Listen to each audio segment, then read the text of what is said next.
Your studio has a brand. Whether you've taken the time to develop that brand or if the thought hasn't even crossed your mind, your studio has a brand, and here's why. I know the word branding just sounds super weird. It sounds salesy, a little bit clumsy, and some people kind of think of it as a bit of a four-letter word because, and I've given a lot of thought to this, guys, so bear with me for just a second.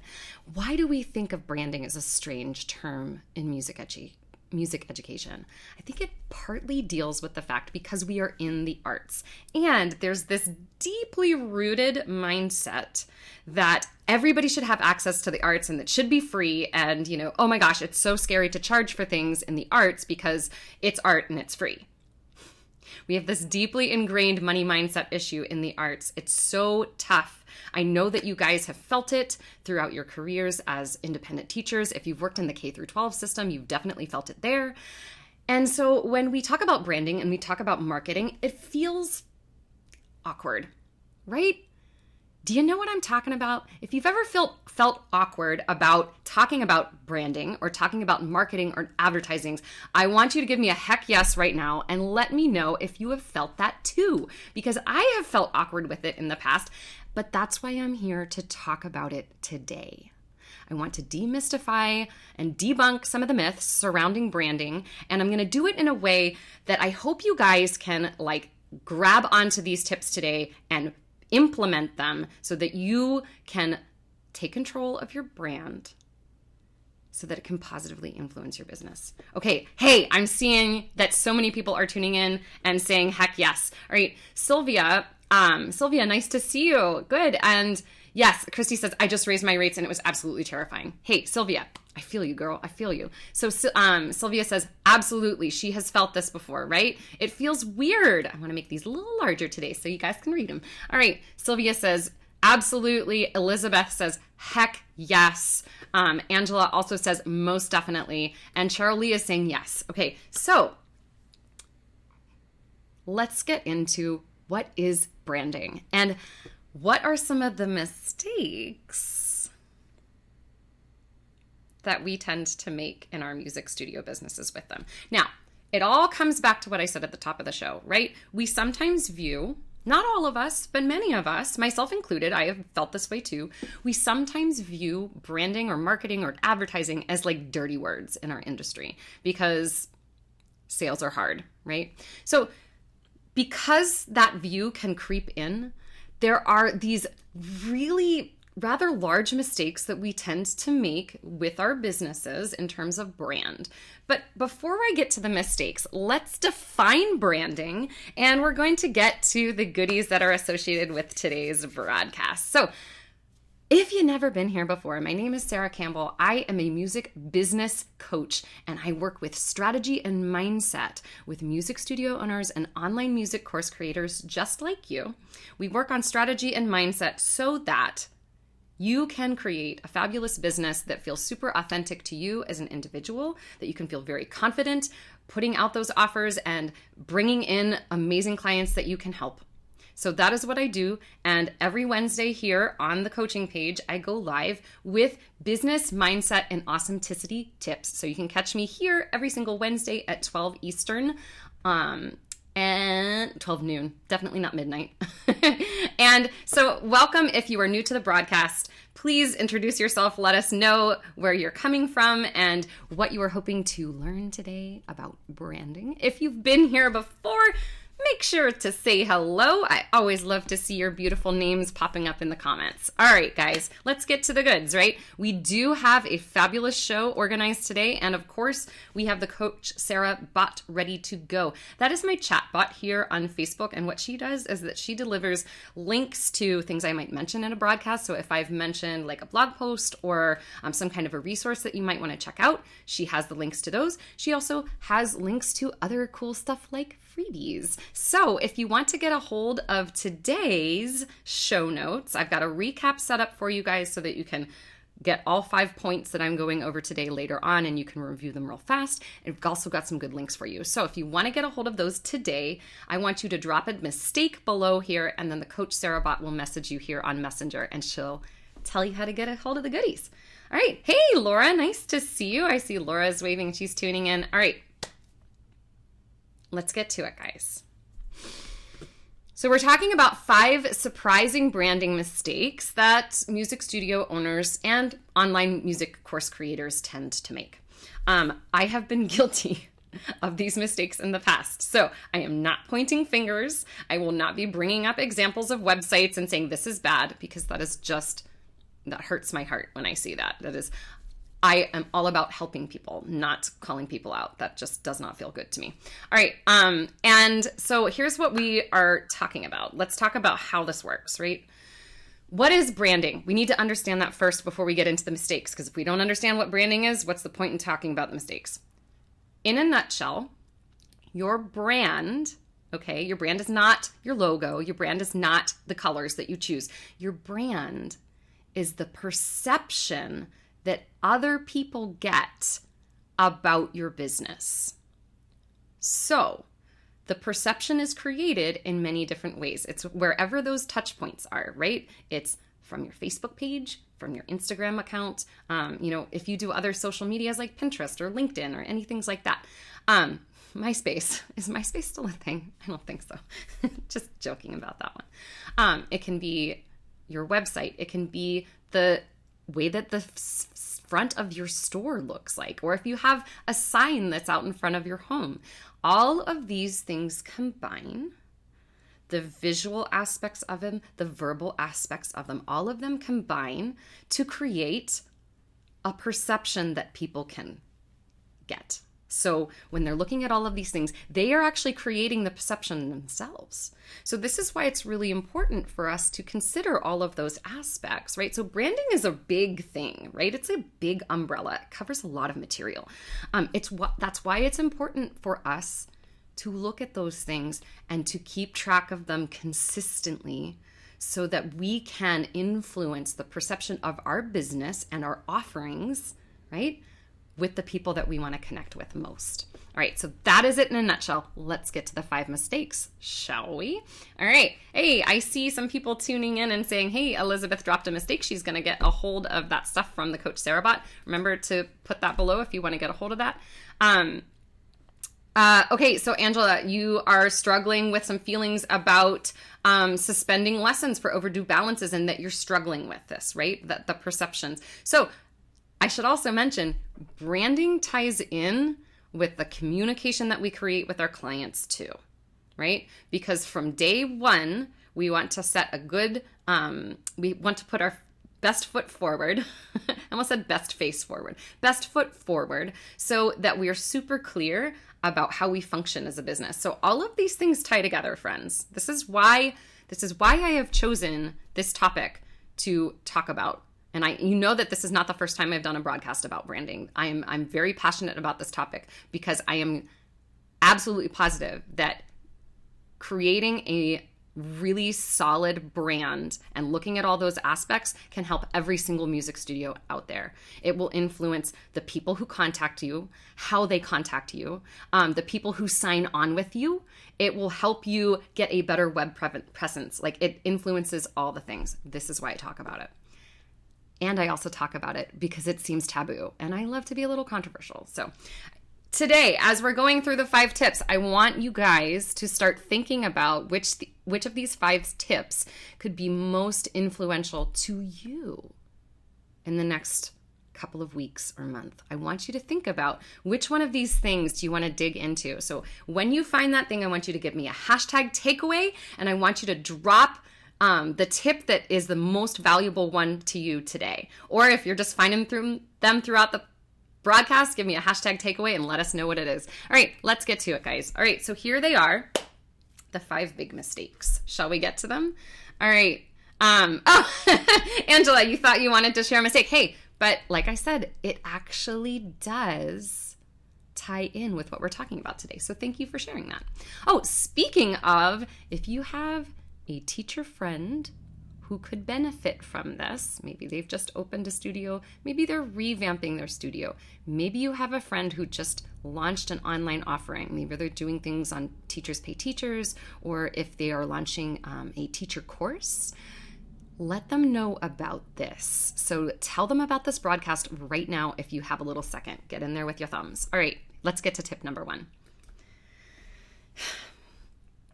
One of the most common mistakes that I've seen is teachers thinking that they don't have a brand.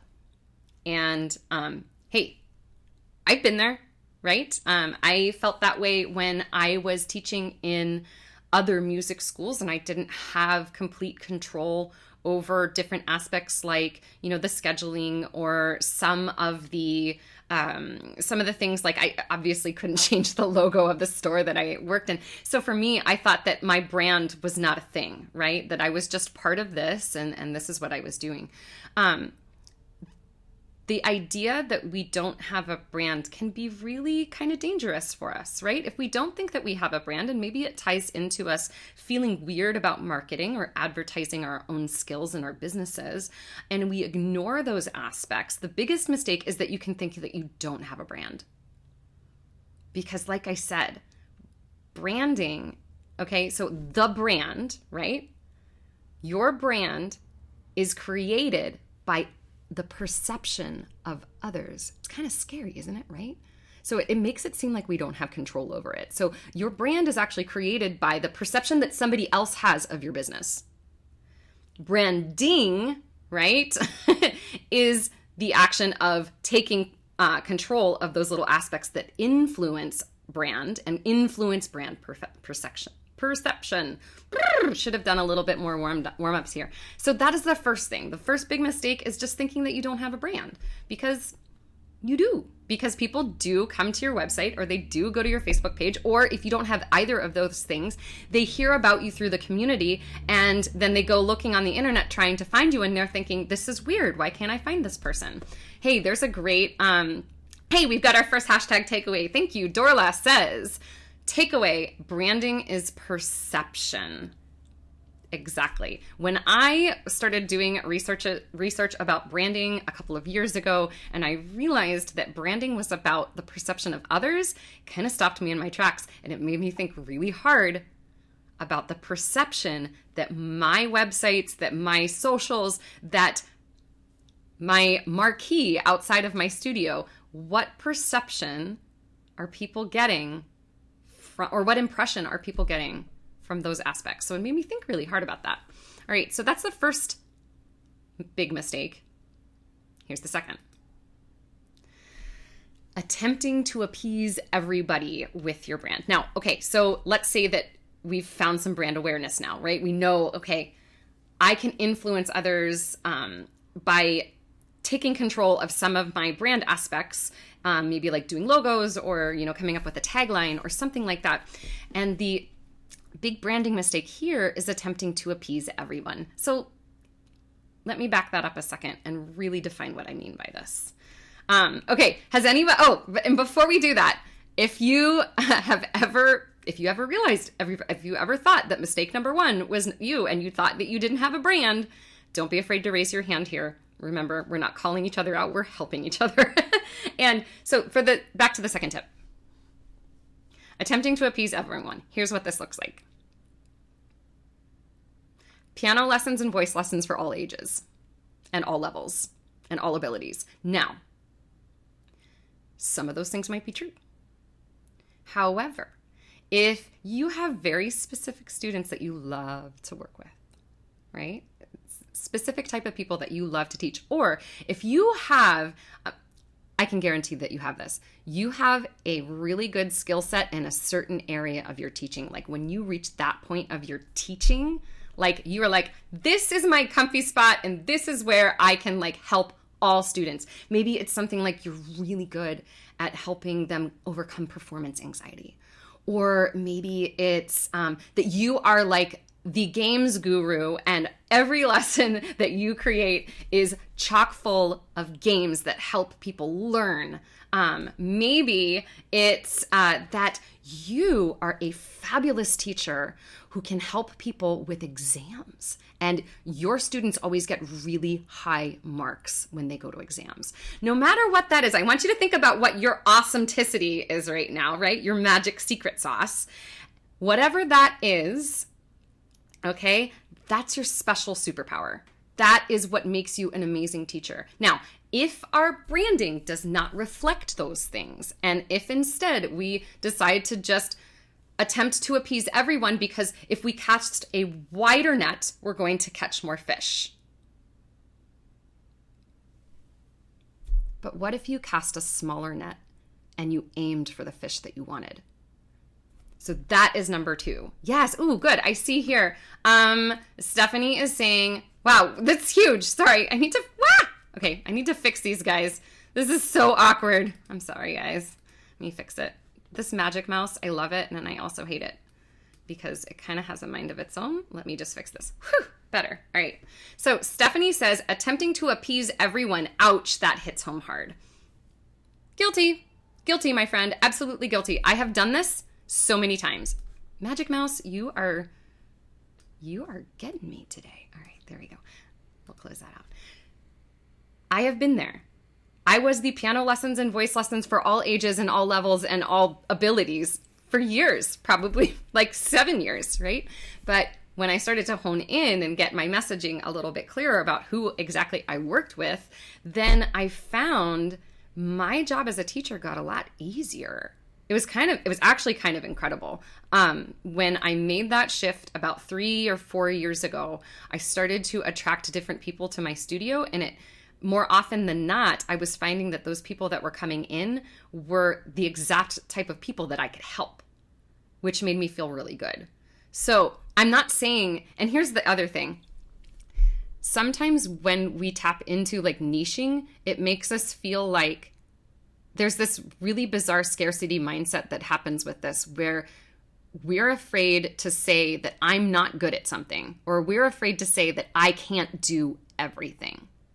Instead of being afraid of saying that, I want you to celebrate the fact that you are really good at 2 or 3 things, and that you should focus your time and effort on those 2 things. Okay, so I'm seeing, yes, Angela is also saying that number 2 is a big one for me. All right. Let's get into the next tip. All right, so quick review of what we've gone over so far if you're tuning in a little bit late.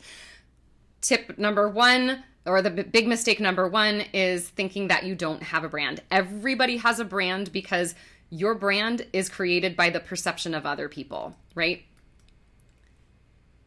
Number 2, big mistake, attempting to appease everyone. If we are trying to appease everyone, then we aren't reaching out to the people that we can help the most. Or we might be reaching out to them, but they don't realize that you are super specialized in certain things and that you are the teacher for them. Okay, number 3. Number 3 is big branding mistake, using vague copy and photos. Again, I have done these things. So what do I mean by vague copy and vague photos? It kind of ties into number 2, right? So it can be, using copy. Ooh, I made a note for myself to mention this. So I feel like this is something that we need to talk about here. This is a tough one. It can be using copy that's not yours. I've seen this. I have seen people using my copy on their website. And okay, guys, I'm flattered, but would you be a little bit like, huh? If you wandered across somebody else's website and you saw your own copy there? Okay, don't use vague copy. Don't use other people's copy. And don't use photos that don't really reflect what you offer. So this can be, using stock photos that are frequently used by other people. It can be stock photos that really don't reflect anything that has to do with your business. It's so tempting to use those photos too, because I know they're really beautiful, right? Some of those photos that we can find on Google Images, please be careful there because they are not always public domain and it can be illegal to use those on your site. Or the things that we find on Canva. Here's the problem with using those. And when we do that, guess what? Other people are using them too. So if you're using images that you have seen before, just be careful. You really want your brand for your studio to be a reflection of what you offer, what your students are learning, and what you do as a teacher. So you need copy that speaks to those things. You need photos that speak to those things. All right, let's move on to number 4. Are you guys with me here? Who's still hanging in? Let me know. All right, number 4. And I think number 4 is the most frustrating one for me because it seems like in our society today, things move so fast and technology changes so quickly that this can be one of the most common branding mistakes that happens. Getting stuck in old branding. So what does that mean? Well, if you haven't changed anything on your website for 4 or 5 years, or if you are using a logo that's 25 years old and it looks a bit dated, or if, you're using photos hope you're not using photos from 25 years ago of your teaching methods. You need to update those guys. So getting stuck in old branding can be about the visuals that we are using. It can also be about your copy, copy meaning the words that you're using on your pages, right? So Facebook, or let me just say in general, social media platforms change a lot. Website trends change a lot. Now, am I saying that you need to completely revamp your website and your socials all the time? Absolutely not, because let's just face it, nobody has time for that. But we do need to stay up to date with these changes so that we can actually take advantage of some of these really great changes that are rolled out. So for instance, there's a great change on Facebook pages that happened a few years ago, and it's called the About story, right? It's something that happens on the right-hand side of the screen, and it's better than the About page that we had to remember when we just had the About page and it was the details of the business, and then they started adding 50 different details that you could add about your business. So we did some of those. Well, some of those things have been rolled out. They're actually gone. All right. But there are other things with your socials that are changing, and Facebook is rolling out. I just want to let you guys know Facebook's going to be rolling out big changes for pages and big changes for personal profiles this year. So be on the lookout. Some of you are already getting rolled out into the new formats, so you're seeing what I'm talking about. I am staying up to date on these with all of my social media guru friends. I'm watching their videos and keeping track of their stuff, so I know what's happening and I can tell you later. But we need to make sure that we build in time and take some effort into our branding and keeping it current and fresh. So what might that look like? It might look like making sure that you know what the latest things are on the Facebook platform. It might be looking at Instagram and thinking about, well, okay, what are some of the trends here? What are some of the trends on Pinterest if you're a blogger? Keeping up to date with all of these changes. Don't get stuck in old branding because it makes us look old-fashioned. And we already get all of those silly stereotypes about the piano, the old lady piano teacher down the street, right? Forget it. 60 is the new 20 or something. Or what was it for the Super Bowl? 50 is the new 20, right? Get rid of that ageism, right? But don't get stuck in old branding. We need our branding to be fresh and to reflect the amazing stuff that we can bring to our clients, the joy that we instill in our students, and the magic that happens in our studios. I see a hashtag takeaway from Laura. She said, I was afraid to use my less than perfect pics on my website, but when I did, it made me feel more pride in my studio. Laura, I remember when you first started putting those pictures out there and doing posts, and if you guys have not seen Laura's Facebook page, check it out, Laura's Piano Studio. It's really cute. She does a fabulous job of sharing engaging posts and beautiful pictures of her students actually doing real things. Parents want to see real things.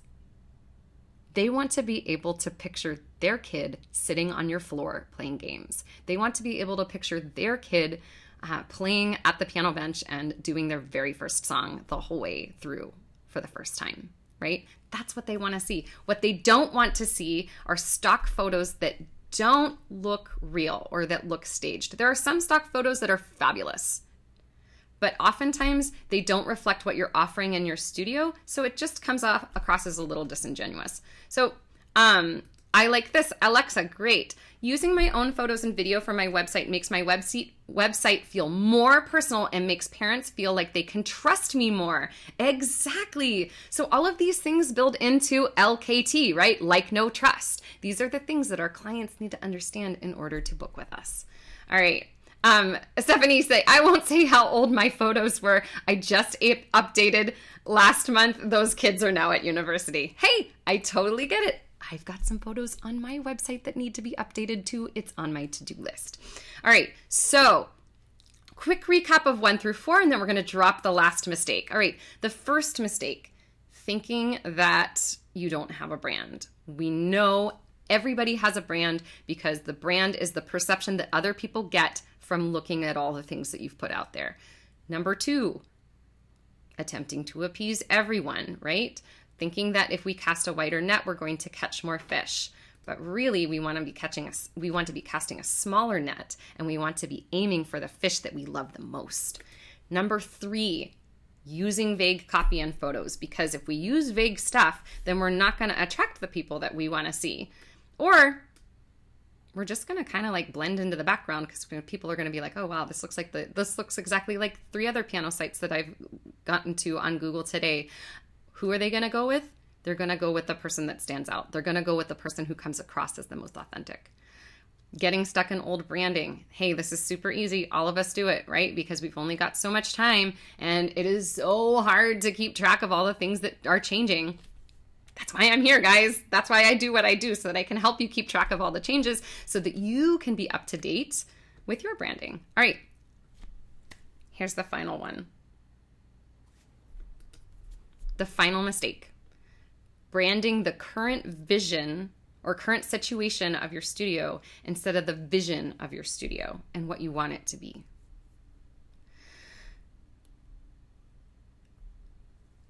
This ties into us feeling stuck sometimes, that this is the way that it's always been and this is the way that it always has to be. But what if it didn't have to be that way? What if you could make a big shift and you could start refocusing? You know, if you've ever found yourself uncomfortable in your business and feeling like, oh, I'm bored, or I just like, oh, I'm seeing all these hearts, guys. Something's resonating. I see some hashtag takeaways coming up in a second. All right. If we are bored, or if we're uninspired, or if we are just really not digging what our job looks like, all right, rebranding can be a great way to reclaim that joy that you had years ago. And it's not, that joy didn't go away because you're a bad teacher. That joy didn't go away because you're neglecting your business.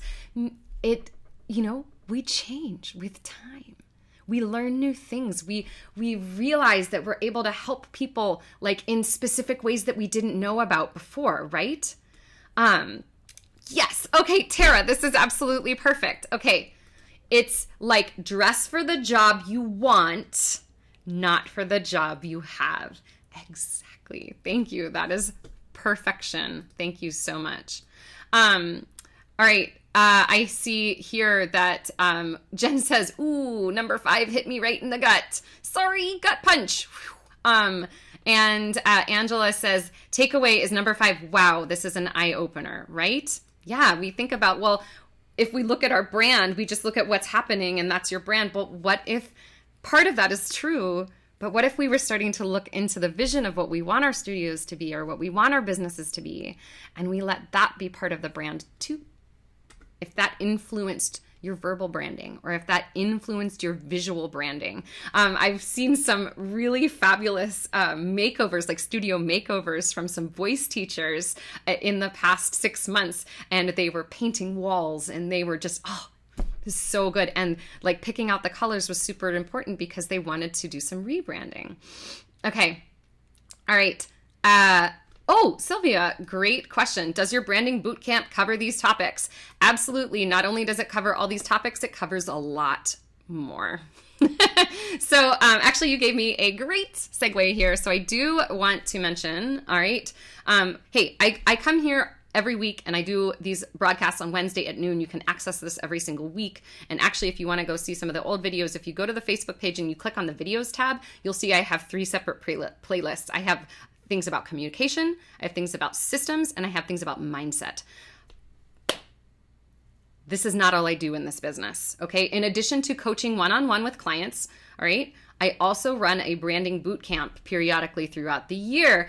And boop, boop, you want to get first dibs on this next class because it's starting on February 28th. It's actually in pre-sale right now, but that expires on Sunday, just to let you know that that offer expires on Sunday, and then it's going to go into regular sales mode. So yes, there is an opportunity if you want to learn more about these things. But if I want to let you know, there's also an upcoming broadcast next week. This is a 2-part series, guys. All right. So this week I was talking about the mistakes, right? The mistakes that might happen in our branding, whether it's just because we neglect it a little bit or we just believe that it doesn't exist. Next week, I'm going to be talking about how specifically branding can influence 2 big things, right?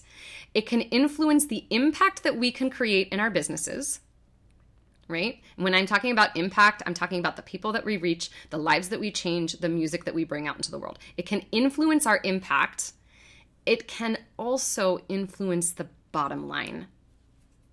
Talking about money. So that's what we are going to be talking about next week. Thank you, Laura. Laura says that she highly recommends the boot camp. If you want more information about the boot camp, if you're just kind of curious and you're like, now I kind of want to know a little bit more about branding, I want you to give me a boot camp below. All right. So type a boot camp below and let me know if you want to get some information about that. Sorry. I was thinking ahead and then my brain went bloop. Okay. So I hope that you enjoyed these tips today. I hope that you walk away with some takeaways and some things that you're like, you know what? I'm going to look into number 3 and I'm going to see what I can do about this. If you need help with this, reach out to me, give me a boot camp below, and I'll send you some info. But remember, there's also a video coming out about branding next week. So if you want to get information about that video, make sure that you drop a mistake below, because the Coach Sarah bot is going to give you some really fabulous stuff. She's going to give you the 5 mistakes that we went over today so that you have them 1, 2, 3, 4, 5. She's also going to send you information about next week's video. So she'll send out a little reminder. So if you want to get the second part of this video series, make sure that you grab a hold of that. Okay, guys? All right. Now, thank you so much for joining me today. I really appreciated hanging out here with you guys. If you have a teacher friend who could benefit from this, please make sure that you reach out to them and let them know, okay? So let them know about this. If you want to share this if you have a group of teachers that you hang out with in a Facebook forum, if you want to share this with them, if you think that this is valuable, or if you think it's controversial or just whatever, go ahead. Send it their way. All right, I will see you guys next week where we will be talking about how branding can influence the impact that we make in our business and how it can influence our bottom line. All right, we will see you guys next week. In the meantime, stay creative and stay you, and thanks for joining me here. We'll see you next week.